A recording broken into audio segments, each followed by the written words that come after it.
പടിഞ്ഞാത്ത് golden diamonds, Cherupuzha, Alakode, Padiyottuchal, wholesale division, Thrissur. കേന്ദ്രം എത്ര ഞെരുക്കിയാലും 2025 അതിദരിദ്രരില്ലാത്ത സംസ്ഥാനമായി കേരളത്തെ മാറ്റുമെന്ന് റവന്യൂ ഭവന നിർമ്മാണ വകുപ്പ് മന്ത്രി കെ രാജൻ പറഞ്ഞു. പയ്യന്നൂർ റവന്യൂ ടവർ ഉദ്ഘാടനം ചെയ്ത് സംസാരിക്കുകയായിരുന്നു അദ്ദേഹം. കേന്ദ്രവിഹിതം പരമാവധി വെട്ടിക്കുറച്ച് കേരളത്തെ തകർക്കാൻ ശ്രമിച്ചാലും അതിദാരിദ്ര്യ നിർമ്മാർജ്ജനമെന്ന ലക്ഷ്യത്തിൽ നിന്നും കേരളത്തെ പിന്തിരിപ്പിക്കാനാവില്ല. അതിദരിദ്രരില്ലാത്ത സംസ്ഥാനം എന്ന ലക്ഷ്യത്തിനായി ഭൂരഹിതരായ അതിദരിദ്രർക്ക് ഭൂമി കണ്ടെത്തുക എന്നതായിരുന്നു റവന്യൂ വകുപ്പിൻ്റെ ചുമതല. ഇത് യാഥാർത്ഥ്യമായിക്കൊണ്ടിരിക്കുകയാണ്. പയ്യന്നൂർ റവന്യൂ ടവർ ഉദ്ഘാടനം ചെയ്ത് മന്ത്രി കെ രാജൻ പറഞ്ഞു. കേവലം ചെറിയ ഒരു ശതമാനം ലോകത്തിന്റെ മുമ്പിൽ അതിദരിദ്രരുള്ള നാടാണ് കേരളം. പക്ഷേ അവർ പോലും ഉണ്ടായിക്കൂടാ. ഒരു വർഷക്കാലം കൊണ്ട് സർവേ നടന്നു, അതിന്റെ മാനദണ്ഡങ്ങൾ നിശ്ചയിച്ചു, സർവേ നടന്നു. സർവേ നടത്തിയപ്പോൾ കേരളത്തിന് ബോധ്യപ്പെട്ടു 64,006 കുടുംബങ്ങൾ കേരളത്തിൽ അതിദരിദ്രരായി നിൽക്കുന്നു. ഓരോ വകുപ്പിനും ചുമതലകൾ ഏൽപ്പിച്ചു. റവന്യൂ വകുപ്പിന്റെ ചുമതല അതിദരിദ്രരായ മനുഷ്യരിൽ ഭൂരഹിതരായിട്ടുള്ള മുഴുവൻ പേർക്കും ഭൂമി കണ്ടെത്തുക. 2024 അത് പൂർത്തീകരിക്കാൻ റവന്യൂ വകുപ്പ് നിശ്ചയിച്ചു. 2024 ജനുവരി 1 പിറന്നാൾ ദിനം ആദ്യ വർഷം പിറന്നതു തന്നെ ഇടുക്കി ജില്ലയിൽ അതിദരിദ്രരായിട്ടുള്ള മുഴുവൻ കുടുംബങ്ങൾക്കും സമ്പൂർണമായി റവന്യൂ വകുപ്പ് ഭൂമി കണ്ടെത്തി എന്ന പ്രഖ്യാപനത്തിലൂടെയാണ്. ഞാൻ ഒരു കാര്യം ഈ സദസ്സിന്റെ മുമ്പാകെ പറയാം. കേരളത്തെ കഴുത്തു പിടിച്ചു ഞെരിച്ചു കൊല്ലാനുള്ള പല വിധത്തിലുള്ള പരിശ്രമങ്ങൾ നടക്കുകയാണ്.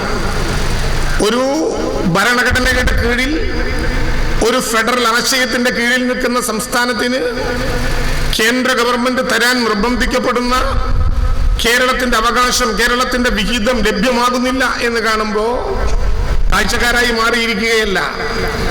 കഴിഞ്ഞ 8-ാം തീയതി തണുത്ത പ്രഭാതത്തിൽ ബഹുമാനപ്പെട്ട മുഖ്യമന്ത്രിയുടെ നേതൃത്വത്തിൽ ജനങ്ങൾ എല്ലാവരും അണിനിരന്ന് ഡൽഹിയിൽ നടത്തിയ തുറന്ന സമരം ഉൾപ്പെടെ ഭരണഘടനയുടെ അനുച്ഛേദം 131 പ്രകാരം സുപ്രീം കോടതിക്ക് സംസ്ഥാന കേന്ദ്ര ഗവൺമെന്റുകൾ തമ്മിലുള്ള തർക്കത്തിൽ ഇടപെടാനുള്ള അവസരം ഉപയോഗപ്പെടുത്തണമെന്ന് ആവശ്യപ്പെട്ടുകൊണ്ട് നടത്തിയ നിയമ ഹർജിയടക്കം കേരളത്തിന് അവകാശപ്പെട്ട സംഖ്യ ലഭ്യമാകണമെന്ന് ആവശ്യപ്പെട്ടുകൊണ്ടുള്ള വലിയ സമരത്തിലാണ്. ജനപക്ഷത്തു നിന്ന് സേവനങ്ങൾ ജനകീയമാക്കുകയാണ് സർക്കാരിൻ്റെ ലക്ഷ്യം. അതിൻ്റെ ഭാഗമായാണ് സേവനങ്ങൾ സ്മാർട്ടാക്കുന്ന ഉൾപ്പെടെയുള്ള വഴികൾ റവന്യൂ വകുപ്പ് സ്വീകരിക്കുന്നതെന്നും മന്ത്രി പറഞ്ഞു.